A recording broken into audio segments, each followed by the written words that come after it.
pour l'organisation et la mobilisation. En janvier 2019, suite à la victoire présidentielle de Tshisekedi, il est nommé secrétaire général intérimaire par Jean-Marc Kabound, alors président par intérim de l'UDPS. Cette nomination confirmée en mai 2019 marque son émergence comme pilier du parti, succédant à des figures contestées. En janvier 2022, après l'exclusion de Kabound pour des divergences avec Tshisekedi, Kabuya est confirmé secrétaire général lors d'une convention démocratique du parti. Il assume alors l'intérim de la présidence, consolidant son emprise sur l'appareil. Perçu initialement comme un patent de Kabound, il se révèle vite un leader indépendant, luttant contre les excès internes et réformant les statuts pour renforcer la discipline. Lors des élections législatives de décembre 2023, il est élu député national à Kinshasa, renforçant sa légitimité.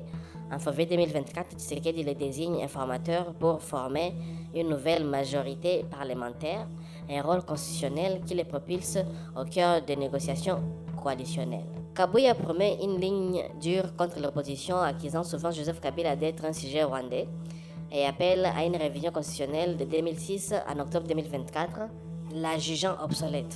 Secrétaire général depuis 2019 et président par intérim depuis 2022, Augustin Kabuya est l'architecte de la transformation de l'UDPS en machine électorale. Parmi ses réalisations, réformes internes, mobilisation, préparation électorale, gestion des crises et plus.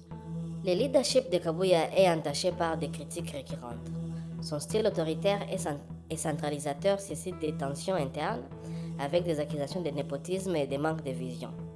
La crise d'août 2024, où la CDP le suspend brièvement au profit de Deogracias Bizibu, révèle des fractures. Frondeur l'accuse d'antivaleur, tandis que son camp conteste la légitimité de l'organe. En mai 2025, l'UDPS évolue avec 2 secrétaires généraux autoproclamés, fragilisant les partis sans menacer Tshisekedi directement. Des communicateurs UDPS comme Gavi Bokoto ont été impliqués dans des dérapages menant à des interpellations par le président en novembre 2025. Sur X, des posts récents les moquent pour son rôle dans la gestion chaotique de Kinshasa et l'accusent d'imposer des apprentis comme le gouverneur Daniel Bumba. Ces attaques virulentes contre l'opposition polarisent les débats, les faisant passer pour un vitaliste démocratique selon Tshisekedi ou un